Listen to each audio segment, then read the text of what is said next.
کھانے میں برکت، یہ غزوہ خندق کا واقعہ ہے۔ رسول کریم صلی اللہ علیہ وسلم 3 دن سے فاقہ میں تھے، کھانے کی کوئی چیز موجود نہ تھی۔ حضرت جابر رضی اللہ تعالیٰ عنہ نے یہ دیکھا تو اپنے گھر گئے اور اپنی بیوی سے اس سلسلہ میں بات کی۔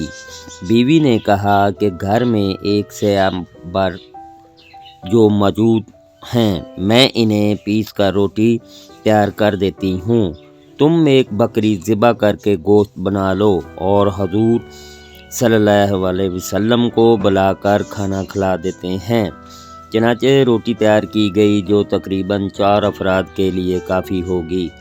جب حضور صلی اللہ علیہ وسلم کو اطلاع ہوئی اور آپ صلی اللہ علیہ وسلم نے دیکھا کہ تمام صحابہ کرام رضی اللہ تعالیٰ عنہ بھی بھوکے ہیں، تو یہ مناسب نہ سمجھا کہ اکیلے ہی کھانا کھا لیں۔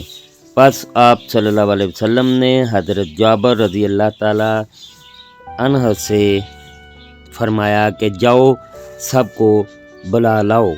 حضرت جابر رضی اللہ تعالیٰ عنہ یہ حکم سن کر سب کا بلانے کے لیے چلے گئے، مگر ان کے دل میں بار بار یہ خیال غلبہ کرتا تھا کہ کھانا تو بہت ہی کم مقدار میں ہے، ان سب لوگوں کو کیسے پورا ہوگا؟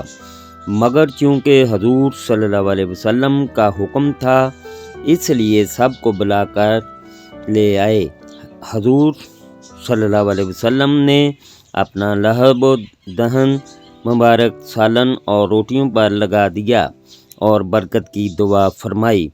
پھر اس قدر برکت ہوئی کہ تقریباً 1000 صحابہ کرام رضی اللہ تعالیٰ عنہ نے شکم سیر ہو کر کھانا کھایا، اور جس قدر روٹیاں اور گوشت تھا وہ اتنا ہی موجود بھی رہا۔